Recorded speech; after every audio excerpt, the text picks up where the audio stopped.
இன்னைக்கு இந்த சர்க்கஸ் கும்பல் ஆட்சிக்கு வந்த பிறகு மற்ற அணிகளுடைய பணிகளை விட, மற்ற அணிகளுடைய தேவை விட இன்னைக்கு வழக்கறிஞருடைய பணி மிக மிக அவசியமாக முக்கியமானதாக கருதப்படுகிறது. கடந்த 100 நாட்கள்ல யாரு ரொம்ப பிஸியா இருக்காங்கன்னு பாத்தீங்கன்னா வழக்கறிஞர்கள். நீங்க தான் ரொம்ப ரொம்ப பிஸியா இருக்கீங்க.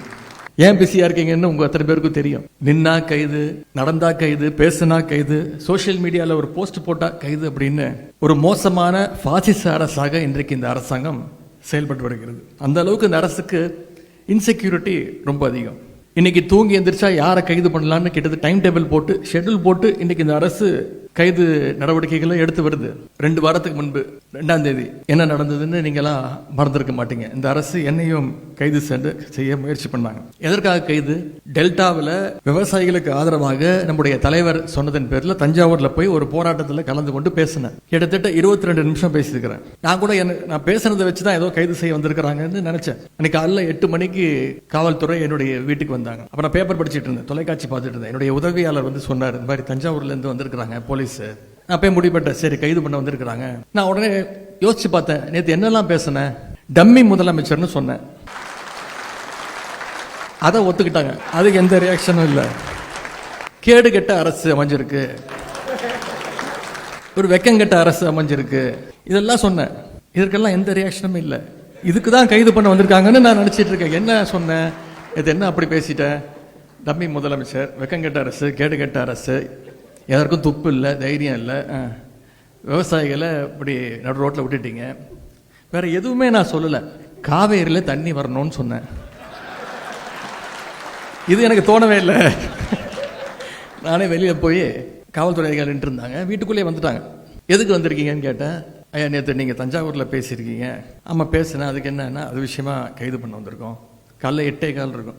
சொன்ன வெயிட் பண்ணுங்க, இப்போதான் எந்திரிச்சிருக்கிறேன். என்னுடைய வழக்கறிஞர்களுக்கு சொல்லி அனுப்பணும், தலைவர்கிட்ட சொல்லணும். வழக்கறிஞர்கள் வந்தோடனே நான் வந்து உங்களை சந்திக்கிறேன், வெளில வெயிட் பண்ணுங்க அப்படின்னாங்க. ஐயா புரிஞ்சுக்கோங்க அப்படின்னாங்க. கொஞ்சம் நேரம் வெயிட் பண்ணுங்க அப்படின்னு சொல்லிட்டு நான் உள்ளே போயிட்டேன். அதன் பிறகு நான் முதல்ல ஃபோன் பண்ணது நம்முடைய வழக்கறிஞர்கள் அன்னைக்கு தான் ஃபோன் பண்ணேன். வழக்கறிஞர்களுடைய கழக நிர்வாகிகள், வழக்கறிஞர்கள் வந்தாதான் நான் கைதாவேன் அப்படின்னு சொல்லிட்டேன். அதே மாதிரி உடனே நம்முடைய வழக்கறிஞர்கள்லாம் ஒரு 9:30 மணி 9:45 மணிக்கெல்லாம் வந்துட்டாங்க. தலைவர் அவர்கள் எனக்கு ஃபோன் பண்ணி, கைதாகாத 10:30 மணி வரைக்கும் வெயிட் பண்ண வை, கொஞ்ச நேரம் அவங்ககிட்ட பேசு, கொஞ்ச நேரம் உட்கார வை அப்படி நான் சொன்னேன். நான் வழக்கறிஞர்லாம் வந்துட்டாங்க, கைது பண்ணுறதுக்கு ஒன்றுமே கிடையாது, நான் அப்படி ஒன்றும் பேசலை, என்ன நடக்குதோ பார்த்துக்கலாம் அப்படின்னு. தலைவர் சொல்லிட்டாங்க, இவர் என்ஆர் இளங்கோவனும் திரு வில்சன் அவர்களும் வருவாங்க, அவங்ககிட்ட பேசிட்டு அதன் பிறகு என்ன முடிவுனாலும் எடுத்துக்கோ அப்படின்னா, நான் இதற்கெல்லாம் பயப்பட போகிறதில்ல, கைது பண்ணட்டும் அப்படின்னு நான் சொல்லிட்டேன். மின்னல் வேகத்தில் சென்னை உயர்நீதிமன்றத்தில் நம்முடைய வழக்கறிஞர்கள் அந்த சட்ட போராட்டத்தை நீங்கள் உடனடியாக ஆரம்பிச்சிங்க. அவ கூட கைதாகி வண்டியில் ஏறும்போது பத்திரிகையாளர்லாம் கேட்டாங்க, இந்த கைதை நீங்கள் எப்படி பார்க்குறீங்க? அவங்க நினச்சிக்கிட்டாங்க இது பழி வாங்கும் போக்கு, நான் சும்மா ஓட மாட்டேன் அப்படி. நான் சொன்னேன், சிரிச்சுக்கிட்டே சொன்னேன், இது மிகப்பெரிய ஒரு காமெடி, மிகப்பெரிய நகைச்சுவையை இந்த அரசு நடத்தியிருக்கு. இல்லை சட்டமன்றம் கூட போகுது, 5ஆம் தேதியிலேருந்து சட்டமன்றம், உங்களை பேசுறதுக்கு நீங்கள் வர்றதுக்கு தடுக்கிறதுக்கு முயற்சி பண்ணுறாங்களா? நான் சொன்னேன், அந்த அளவுக்கு இவங்களுக்கெல்லாம் மூளை கிடையாது. அப்படியே நாங்கள் கேள்வி கேட்டாலும் அங்கே அப்படியே பதில் சொல்லி கிழிச்சிட்டாங்க. யார் அமைச்சர்னு யாருக்குமே தெரியாதுங்க, யார் சட்டமன்ற உறுப்பினர் இப்போ வரைக்கும் யாருக்குமே தெரியாது. ஏன்னா வேற ஒரு துறைக்கு நம்ம பதில் கேட்டோம்னா வேற ஒரு துறை அமைச்சர் பதில் சொல்றாரு.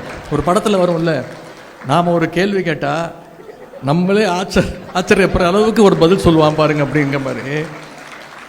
எங்களுக்கு மட்டும் இல்லை, இப்போ அங்கே உட்காந்துருக்கிறாரு ஒரு டம்மி முதலமைச்சர், அவருக்கும் யார் அமைச்சர்னு தெரியாது, அவருக்கும் யார் சட்டமன்ற உறுப்பினர் தெரியாது. அப்படிதான் இன்னைக்கு அந்த சட்டமன்றம் நடந்துட்டு இருக்கு. இன்னைக்கு தொலைக்காட்சியில் நீங்கள் அத்தனை பேரும் லைவ்ல பார்த்துட்டு இருக்கீங்க. பொதுவாக மற்ற இயக்கங்கள்லாம் ஒரு கைது விஷயம்னா ரொம்ப சீரியஸ் ஆகிடுவாங்க. ஆனால் மிசா, எமர்ஜென்சி, இதையெல்லாம் பார்த்த திராவிட முன்னேற்ற கழகத்துடைய கலைஞருடைய உடன்பிறப்புகள் இதற்கெல்லாம் நம்ம பயப்பட மாட்டோம். இந்த கைதுங்கிறதுலாம் ரொம்ப ஒரு சாதாரண மேட்டராக நம்ம எடுத்துகிட்டு போயிட்டோம். அதே மாதிரி சொல்லி அடிக்கிற மாதிரி தஞ்சாவூர் போகிறதுக்குள்ள என்னுடைய கைது நடவடிக்கையை நீதிமன்றம் மூலமாக ரத்து செய்ய வச்சதும் நீங்கள் தான். ரொம்ப முக்கியமா ஆளுங்கட்சியே போய் கோர்ட்டில் போய் சொன்னாங்க, எதிர்கட்சி தலைவரை போய் கைது பண்ற ஐடியாலாம் எங்களுக்கு இல்லை, விசாரிச்சுட்டு விட்டுருவோம். நான் சொன்னேன், ஏங்க நேற்று நைட்டு தான் தஞ்சாவூர்ல இருந்து வந்தேன், சொல்லியிருந்தா நான் அங்கேயே தங்கியிருப்பேன். இப்படி மக்களுடைய வரி பணத்தில் எனக்கு 2 மீட்டிங் வேற இருக்கு இன்னைக்கு, அதையும் எடுத்துட்டீங்க. போகும்போது நான் சேகர் பாபு அவர்கள், திரு சரவணன் ஒரு ஜாலியாக ட்ரிப்பு போகிற மாதிரி தான் போனோம். ஆனால் மாசு அவர்கள், கிட்டத்தட்ட 7-8 பேர் ஜாலியாக பேசிக்கிட்டு அப்போ சொன்னேன் அவங்ககிட்ட, இந்த மாதிரி ஒரு மக்கள் வரி பணத்தில் ஒரு ரோட் ஷோ, அது போகிற வழியெல்லாம் நம்முடைய உடன்பிறப்புகள் அங்கங்கே என்னுடைய வழியை மறித்து கரெக்டாக என்ன நான் கொடுக்கணுமோ கொடுத்துட்டு இருந்தேன். காஃபி, டீ, ஜூஸ் எல்லாம் எங்களுக்கும் இல்லை, எங்கள் காவல்துறை அதிகாரிகளுக்கும் சேர்த்து தான்.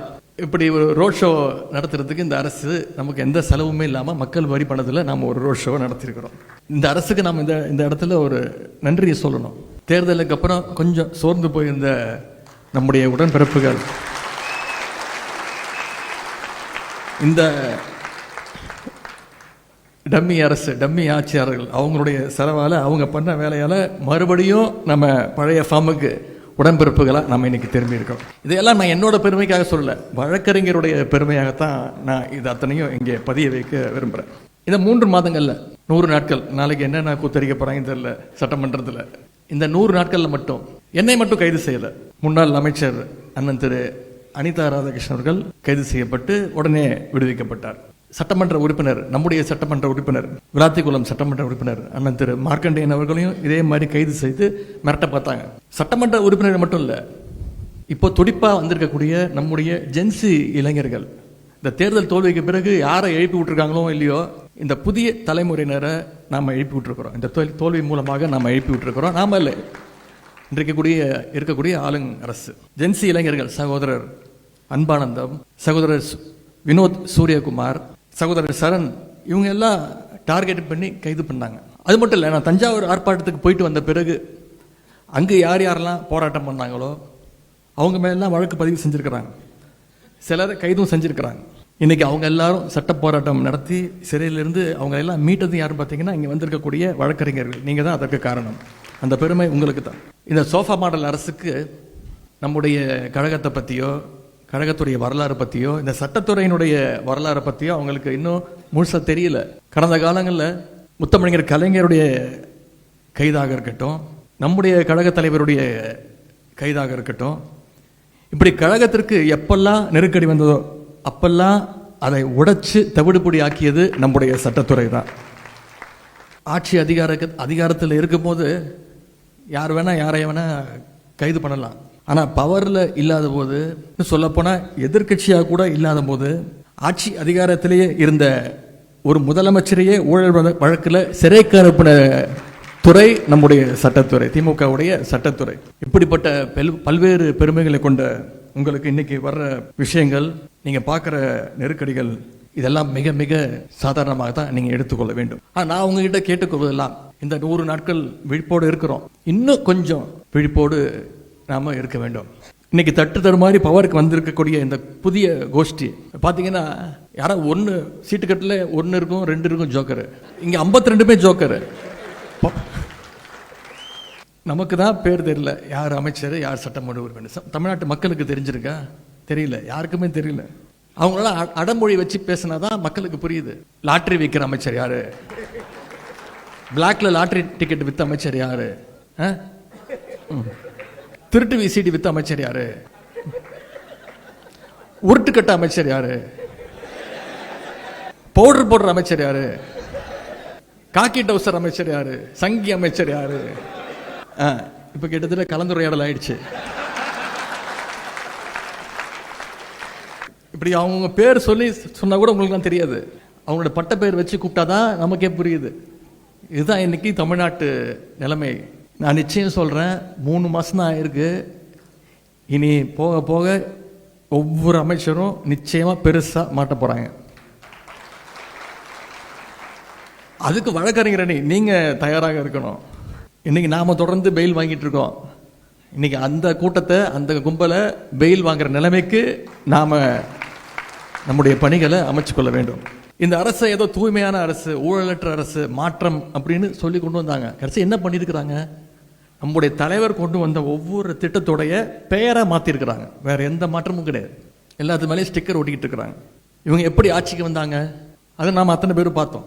இவங்ககிட்ட மெஜாரிட்டி இருக்கா? கிடையாது. திமுக சட்டமன்ற உறுப்பினர் பார்த்தா வழக்கு போடு, அதிமுக சட்டமன்ற உறுப்பினர் பார்த்தா சோஃபாவை அனுப்பு, எப்படியாவது பர்ச்சேஸ் பண்ணு, அவங்கள ராஜினாமா பண்ணவே. இதைத்தான் இந்த அரசு பண்ணிக்கிட்டு இருக்கு. இதை தமிழ்நாட்டு மக்கள் பார்த்துக்கிட்டு இருக்கிறாங்க. இது மட்டும் இல்லை, அரசு வழக்கறிஞர் நியமனத்தில் மிகப்பெரிய ஒரு ஊழல் நடந்திருக்கு. இதை சொன்னது யாரு? நாம இல்ல, ஆளுங்கட்சியுடைய வழக்கறிஞரை புகார் கொடுத்திருக்கிறாங்க, நீதிமன்றத்தில் வழக்கு போட்டிருக்கிறாங்க.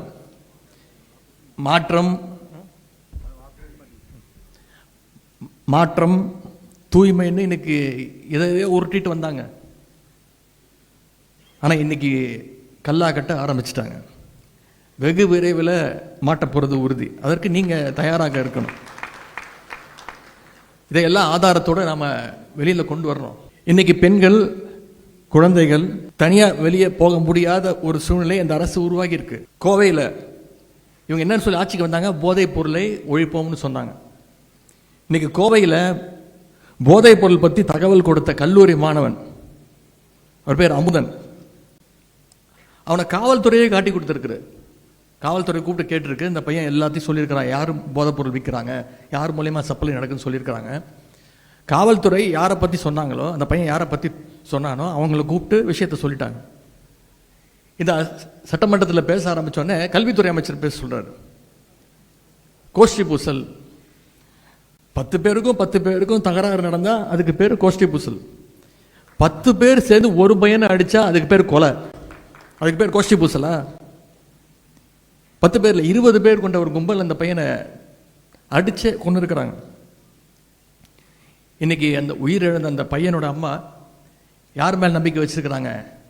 திராவிட முன்னேற்ற கழகத்தின் மேல, நம்முடைய தலைவர் மேல் நம்பிக்கை வச்சு இதை திராவிட முன்னேற்ற கழகம் இதை நீதி வாங்கி கொடுக்கணும், என்னுடைய பையனுடைய மரணத்திற்கு திமுக நம்முடைய தலைவர் நீதி வாங்கி கொடுக்கணும்னு அந்த அம்மா பேசிட்டு இருக்கிறாங்க.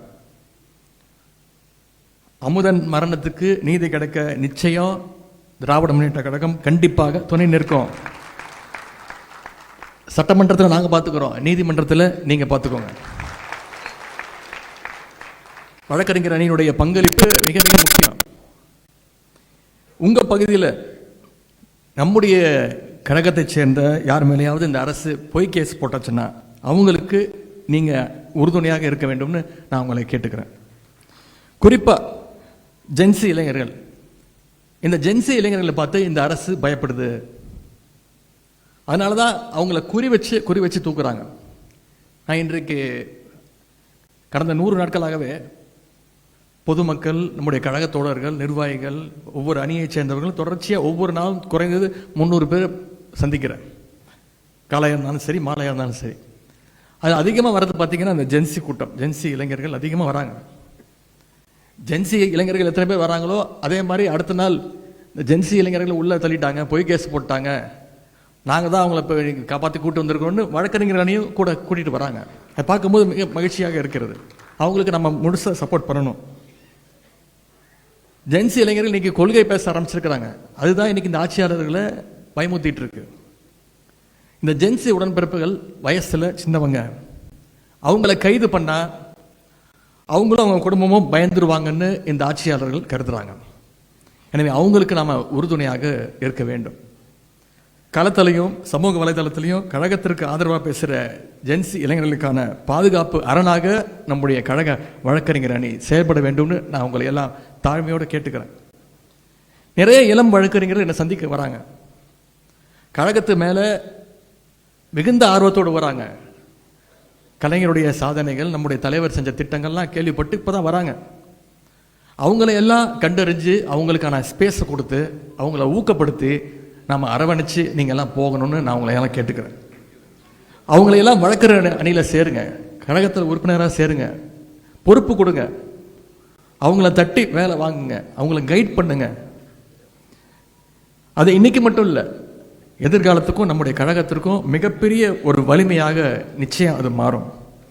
இறுதியாக ஒரே ஒரு விஷயம், உங்கள் பகுதியில் இன்று இருக்கக்கூடிய ஆளுங்கட்சிக்காரங்க குற்ற செயலில் ஈடுபட்டால் நீங்கள் அதை சும்மா விடக்கூடாது. நீதிமன்றம் மூலமாக அவங்களுக்கும் தண்டனை வாங்கி தர வரைக்கும் அந்த வழக்கை நீங்கள் தொடர்ந்து ஃபாலோ செய்ய வேண்டும் நான் கேட்டுக்கொள்கின்றேன். இங்கே அண்ணன் என்ஆர் இளங்கோவன் அவர்கள் உங்களுக்கு கிட்டத்தட்ட ஒரு வகுப்பு எடுத்திருக்கிறார், என்னென்ன செய்யணும், அடுத்த பிளான் ஆஃப் ஆக்ஷன் என்ன அப்படிங்கிறது சிறப்பான முறையில் சொல்லியிருக்கிறார். அதை நீங்கள் ஃபாலோ செய்ய வேண்டும். அதிகாரம் இருக்கின்ற திமிரில் ஆளுங்கட்சிக்காரங்க மக்களுக்கு இன்னைக்கு மிகப்பெரிய ஒரு அச்சுறுத்தலாக மாறி இருக்கிறாங்க. மக்களுக்கு ஒரு பாதுகாப்பு அரணாக நம்முடைய திமுக வழக்கறிஞர் சட்டத்துறை நிச்சயமாக செயல்பட வேண்டும். அதை இங்கே வந்திருக்கக்கூடிய நீங்கள் உறுதி செய்ய வேண்டும் என்று நான் மீண்டும் கேட்டுக்கொள்கின்றேன். அதே மாதிரி வழக்கறிஞர் என்ஆர் இளங்கோவன் அவர்கள் பேசும்போது சொன்னார், வழக்கறிஞர் அணியில் ஒற்றுமை இல்லை அப்படின்னு இளைஞரணி செயலாளர் நினைக்கிறாரு அப்படின்னு பழைய தூக்கி என் மேலே போட்டார். அது என்னுடைய எண்ணம் மட்டும் கிடையாது, இந்த அரங்கத்தில் இருக்கக்கூடிய அத்தனை பேருடைய எண்ணமும் நிச்சயம் அது இருக்கு. எனவே அதை நிச்சயமாக சரி செய்து ஒற்றுமையோடு நாம் அத்தனை பேரும் செயல்பட வேண்டும் என்று கேட்டுக்கொண்டு, இந்த அரசு மக்கள் விரோத அரசு வீட்டுக்கு அனுப்பும் வரை, மீண்டும் நம்முடைய தலைவர் முதலமைச்சராக அந்த நாற்காலியில் உட்காரும் வரை அத்தனை அணிகளும் களத்தில் இறங்கி செயல்பட வேண்டும். அதில் முதன்மையான அணியாக சட்டத்துறை சிறப்பாக செயல்பட வேண்டும் என்று நான் கேட்டுக்கொள்கின்றேன். உங்களுக்காக திராவிட முன்னேற்ற கழகம் நம்முடைய தலைவர் அவர்களும் நிச்சயம் உங்களுக்கு பக்கபலமாக இருப்பாங்க. நான் என்றைக்குமே உங்களோடு தோளோடு தோளாக உறுதுணையாக நிற்பேன். எனவே உங்களுடைய பணிகள் அத்தனையும் மேன்மேலும் சிறக்கட்டும்னு சொல்லி இந்த சிறப்பான வாய்ப்பளித்த சட்டத்துறைக்கு மீண்டும் என்னுடைய நன்றியை சொல்லி விடைபெறுகின்றேன். நன்றி, வணக்கம்.